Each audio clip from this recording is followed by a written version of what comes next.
The bill hit the table at exactly 9:43 p.m. And that's when my mother smiled. Not a warm smile, not a grateful smile.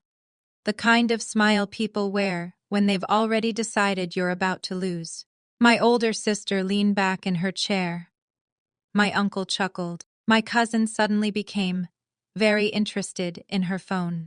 Then my mother slid the leather bill folder across the table and said 5 words that changed everything. "You're paying right, Ethan." The entire table went silent. 16 people stared at me, waiting, expecting, certain, because they believed they had trapped me. What they didn't know was that 10 minutes earlier, I had received a text message. A text message that would destroy every lie they had been telling for years. And before the night was over, the most expensive family dinner of their lives was about to become the beginning of their downfall. 3 hours earlier, I thought I was attending a birthday dinner. That's what my mother told me. "It'll be nice," she said. "Family only." That should have been my first warning. Nothing involving my family was ever simple, especially when money was involved. I arrived at one of the most expensive seafood restaurants in the city. Immediately something felt wrong. The private dining room was packed. Not just family, extended family. Relatives I hadn't seen in years. My Uncle Wade. My Aunt Melissa. 3 cousins. 2 spouses. Even my sisters-in-laws. 16 people for a birthday dinner. The moment I walked in, my mother jumped up and hugged me, a little too enthusiastically. "There is our success story." Everyone laughed. I forced a smile. I hated when she did that. Not because she was proud, because she only mentioned my success when she wanted something. At the time, I didn't know how much she wanted. Dinner started normally. Then things got strange. Very strange. People began ordering and ordering and ordering. Lobster towers. King crab. Imported wine. Premium steaks. The most expensive items. On the menu, nobody even looked at the prices. My cousin ordered 2 lobster platters. My uncle ordered seafood. For the entire table. My sister ordered bottles of wine that cost more than my monthly car payment. I stared at the menu, then at everyone else. Nobody seemed concerned. Almost as if someone else was paying. Then a thought crossed my mind, and I immediately hated it. Was I that someone? The first twist came 30 minutes later. The waiter accidentally handed me the event reservation folder. I wasn't supposed to see it, but I did, and one line made my stomach drop. "Payment responsibility, Ethan Parker." I stared at it, certain I had misread it. Then I looked again. No. There it was, my name, my full name, written under billing instructions. I felt my pulse quicken. Why would my name be there? I never made the reservation. I never agreed to host. I never offered to pay. Slowly I closed the folder before anyone noticed. Then I smiled, because suddenly I understood. This wasn't a birthday dinner. It was an ambush. I wanted to leave. Honestly, I did. But curiosity stopped me. I needed to know how far they planned to take this, so I stayed and listened. That's when I noticed something else. Nobody had brought gifts. Not one person, not even for my mother. For a birthday dinner, that was strange. Then my aunt made a joke. Best birthday present ever. Everyone laughed, except me, because they weren't talking about presents. They were talking about me. Town 20. An hour later, the second twist arrived. My cousin Brooke left her phone on the table. A message appeared on her screen. Normally I wouldn't look, but my name caught my eye. The message was from my sister. It read, "Make sure nobody mentions the bill until the end. Then he'll feel too embarrassed to refuse." My stomach dropped. There it was. Proof. Not suspicion. Not a theory. Proof. They planned this. Every single detail, before I arrived. At that point I should have walked out. Most people would have, but I didn't. Because something bigger was happening. Something I couldn't yet see. And I was right. Because 20 minutes later, my Uncle Wade got drunk enough to make a mistake. A very expensive mistake. He started bragging about investments, property deals, business opportunities. Then he said something strange. By next month, we'll finally have access to the trust. The trust, my heart skipped a beat. Nobody was supposed to know about Grandpa's trust. Not yet. Especially not Wade. I stayed quiet. But inside, alarm bells were screaming, because Grandpa's trust was worth millions, and suddenly, I wasn't sitting at a dinner. I was sitting inside a conspiracy. Then my phone vibrated. One text message. Unknown number. No greeting. No explanation. Just one sentence. Do not let them pay that bill. They need the receipt. I froze. The receipt. Why would anyone care about a restaurant receipt? Nothing made sense. Yet. But something told me this dinner wasn't about food. It. Howda when. Sauni. Wasn't even about money. The bill was only part of the plan. And whatever they were really trying to do was much bigger than $4,000. The message stayed on my screen. Do not let them pay that bill. They need the receipt. I read it 3 times, then a 4th. Who sent it? And what did they mean by, they need the receipt? The more I thought about it, the less sense it made. If my family wanted me to pay, why would anyone warn me? Unless someone else knew what was happening. Someone watching, someone involved, or someone trying to help. I slipped my phone back into my pocket and looked around the table. For the first time, I stopped seeing family. I started seeing suspects. Dinner continued. The food kept arriving.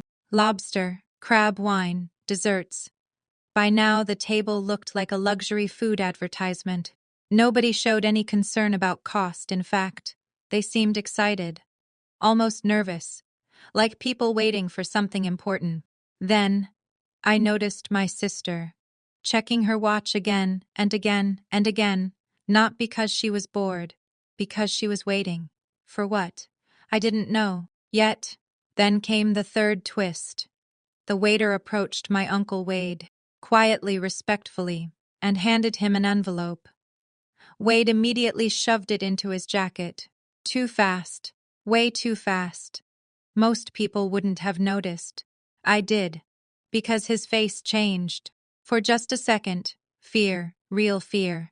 Then he forced a smile. Whatever was inside that envelope mattered. A lot.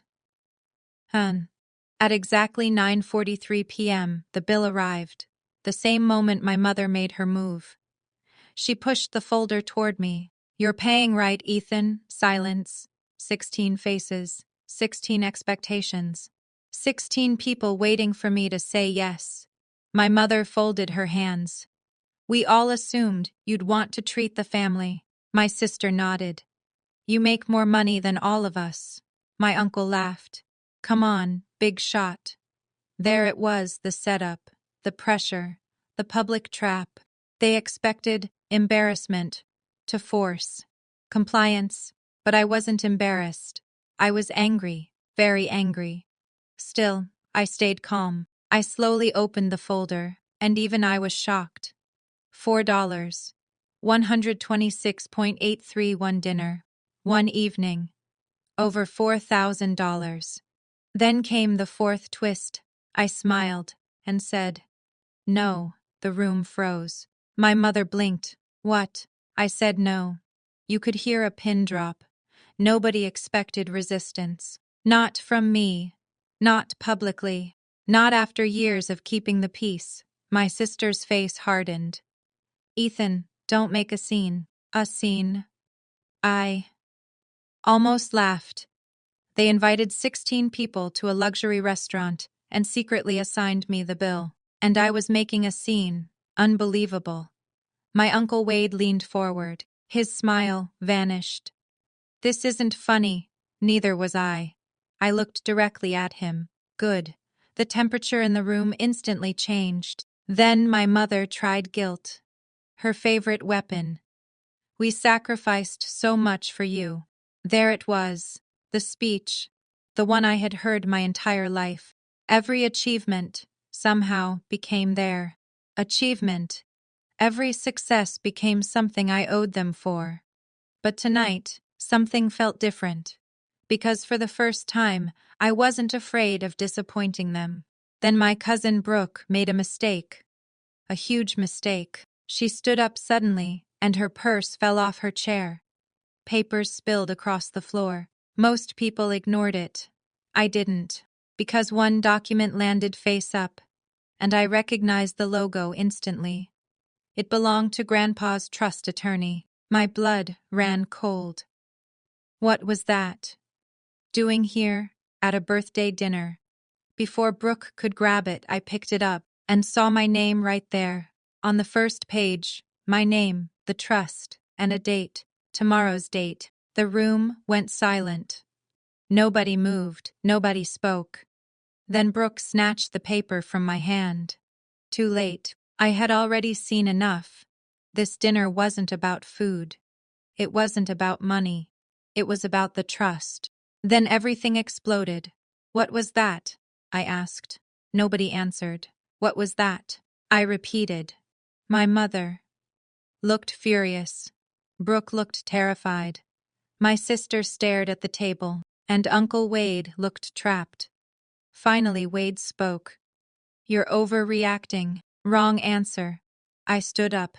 Slowly, carefully. Then I pulled out my phone and played the screenshot I had secretly taken when Brooke's text appeared earlier. The message from my sister.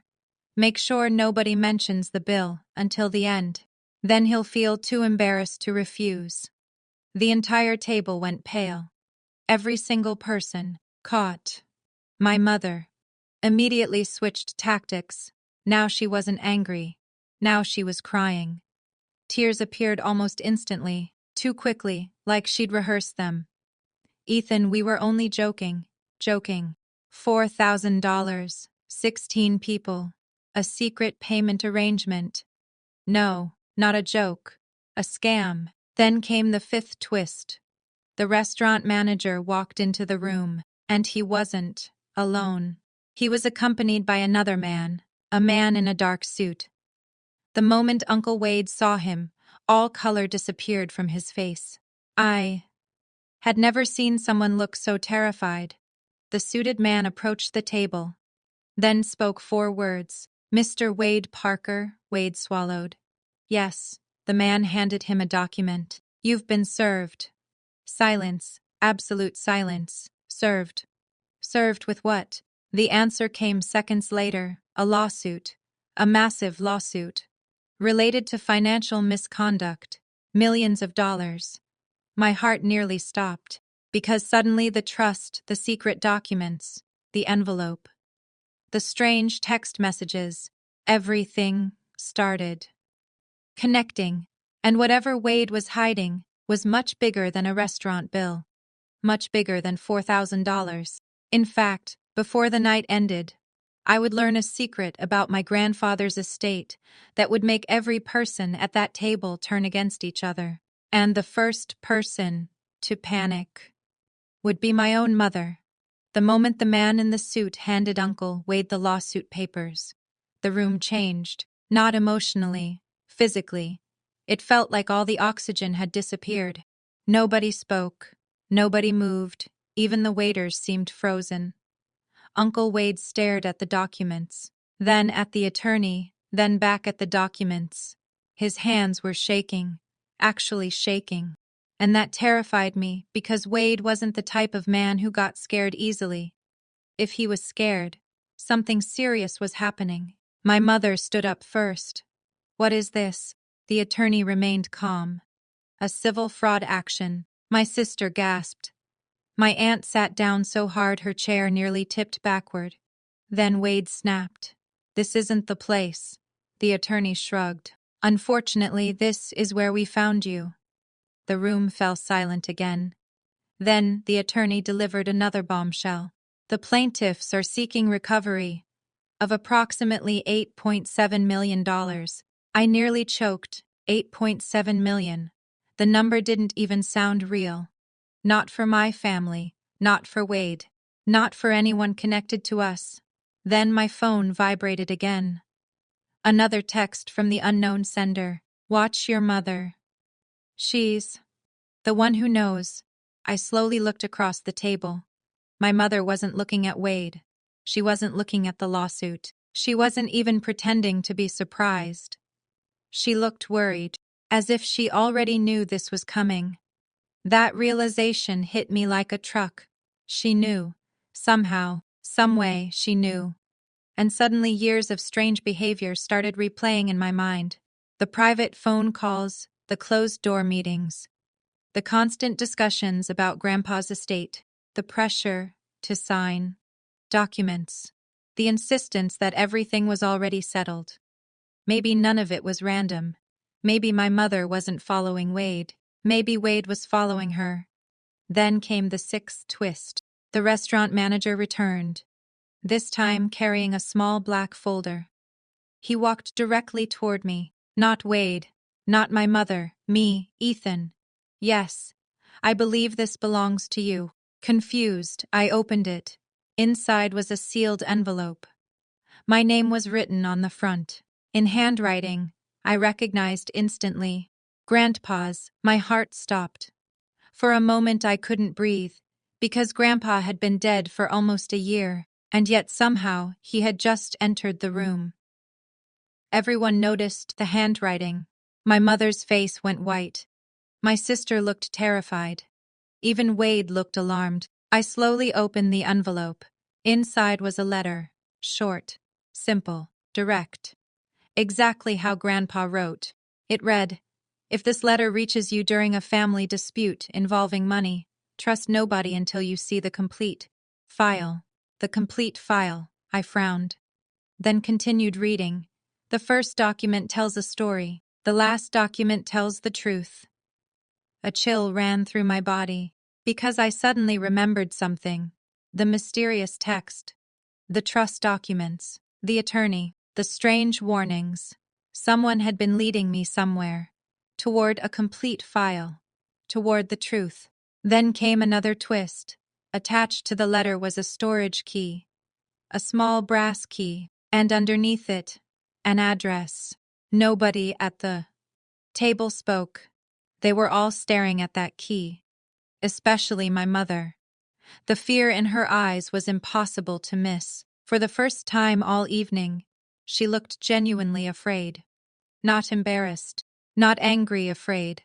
And that told me everything.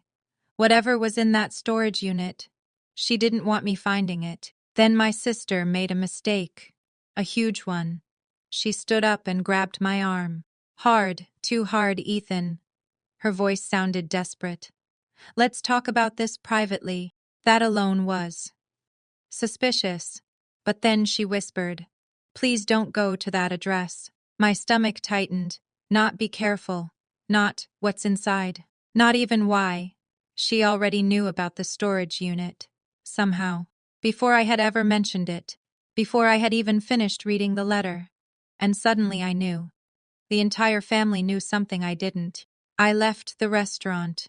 Immediately. The dinner was over. The trap had failed. The bill remained unpaid. And for the first time in years, nobody tried stopping me because they were too busy panicking. 30 minutes later, I arrived at the storage facility. The place looked ordinary. Too ordinary. A few warehouses, security fences, cameras, nothing special. Yet my pulse wouldn't slow down. The key fit one unit perfectly. Unit 214. I opened the door and froze. Inside were dozens of boxes, files, binders, photographs, bank records, property documents, everything carefully organized, everything labeled, everything prepared, as if Grandpa knew someone would eventually come looking. Then I noticed one box, a red box. Unlike all the others, on top sat another envelope. My name, again, Inside was a single note, just one sentence, and it completely changed the story. Your grandmother was never my first beneficiary. I stared at the page, certain I had misunderstood, read it again. Same sentence, same meaning, my grandmother, not his first beneficiary. Then who was? My pulse exploded, because suddenly, we weren't dealing with money anymore. We were dealing with a family secret. A massive one. One that had apparently been hidden for decades. Then, I opened the red box and found photographs. Old photographs. Very old. Some over 40 years old. Most showed Grandpa as a young man. But one photo made my blood run cold. Because standing beside him was a woman I had never seen before. And in her arms was a baby. Written on the back was a date and a name. The name made my knees weak, because it belonged to someone sitting at that dinner table. Someone I thought I knew. Someone who wasn't who they claimed to be. Someone whose true identity could destroy the entire inheritance battle. And suddenly I understood why everyone was so desperate to control the trust. Because if the secret in that photograph became public, everything would change, including who legally inherited Grandpa's fortune. I stared at the photograph, then at the name written on the back, then back at the photograph. My heart pounded so hard I could barely think, because the name wasn't unfamiliar. It belonged to someone I had known my entire life, someone who sat at family dinners, someone who attended every holiday, someone who claimed to be part of the family, and yet, according to Grandpa's records, their entire identity was a lie. I immediately opened the rest of the red box. Inside were letters, dozens of them, some handwritten, some typed, all carefully dated. The oldest letter was over 40 years old, and it revealed the family secret. The woman in the photograph wasn't a friend. She wasn't a business partner. She wasn't a neighbor. She was Grandpa's first wife. A wife nobody in the family had ever mentioned. Not once, not ever. I felt dizzy because that meant something huge, something legal, something that could completely rewrite the inheritance battle. Then I found another document, a marriage certificate, a real one, signed years before Grandpa ever met my grandmother, and attached to it was something even more shocking, a birth certificate, the baby's birth certificate. My hands started shaking, because suddenly I understood. Grandpa had another child, a secret child, one nobody knew about, or at least nobody was supposed to know about. Then came the seventh twist. The secret child wasn't dead, wasn't missing, wasn't unknown. The secret child was alive. And I had met them, many times. I just didn't know who they really were. The name on the certificate made my blood run cold. Brooke. My cousin Brooke. The same Brooke who attended the dinner. The same Brooke who dropped the trust document. The same Brooke who helped set me up. She wasn't my cousin. She was Grandpa's daughter, my aunt legally, biologically. And if that was true, the inheritance structure changed completely. I sat in silence, trying to process it. Then my phone rang. Unknown number again. I answered immediately. Who are you? The caller didn't answer right away. Then, I heard a familiar voice. A voice I never expected. Richard, Grandpa's former attorney. Ethan, listen carefully. My stomach tightened. What happened? His answer hit me like lightning. They know you found the red box. I froze. What? They've been watching the storage facility. My pulse exploded. Watching. How? Why? Then Richard delivered another bombshell. The mystery texter isn't trying to help you anymore. My chest tightened. What do you mean, silence? Then, the texter was Brooke. Everything stopped. Everything Brooke. The secret daughter. The fake cousin. The person secretly connected to the inheritance. She had been texting me the entire time. For a second, I couldn't breathe. Then everything started making sense. The warnings, the clues, the timing, the information nobody else should have known. Brooke had been feeding me pieces of the truth. But why? Then Richard answered the question I hadn't asked. Because she wanted you to find the red box. The room suddenly felt colder. A lot colder. Because that meant something terrifying. None of this happened by accident. Not the dinner. Not the clues. Not the warnings. Not the texts. Someone had been guiding me toward a specific discovery, and that someone was Brooke.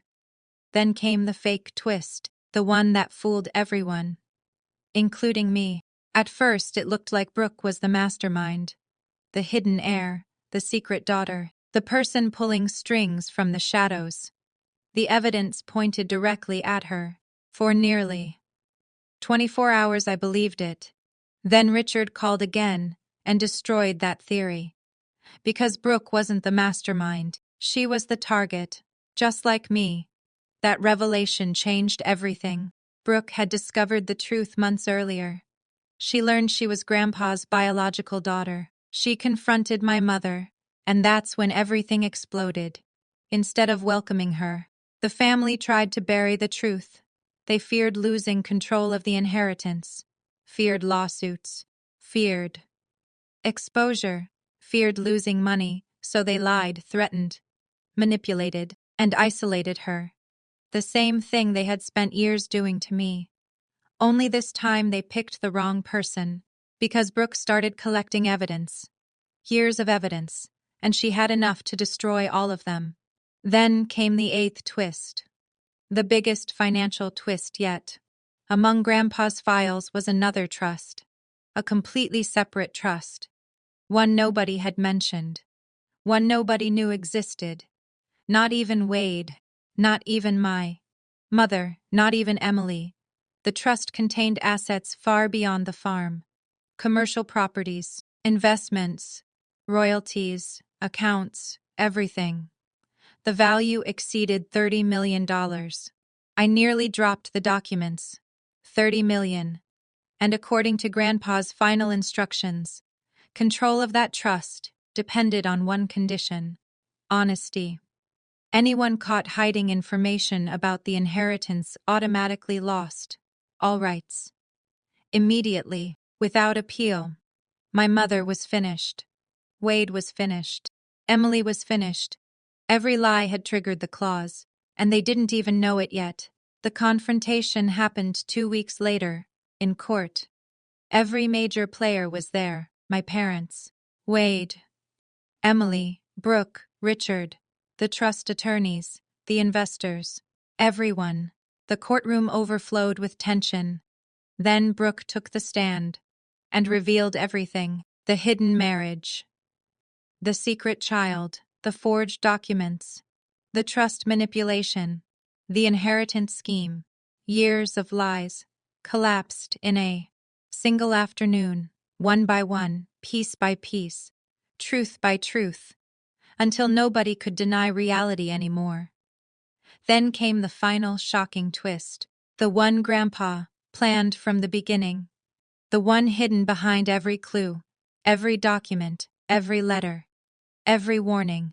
The final trust amendment was read aloud. The courtroom fell silent. Because Grandpa had never intended the fortune to go to one person. Not me. Not Brooke. Not anyone individually. Instead, the assets were placed into a charitable foundation controlled jointly by the only heirs who had not committed fraud. There were only two, Brooke and me. The entire room froze.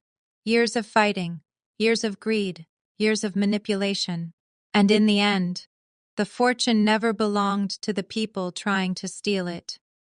6 months later, the lawsuits ended. Emily accepted a settlement and disappeared from public life. Wade lost nearly everything. My parents faced financial penalties and public humiliation. The investors walked away. The conspiracy collapsed completely. As for Brooke and me, we weren't close. Not at first. Too much had happened. Too many lies. too many secrets. But eventually we built something none of us expected. Trust, real trust.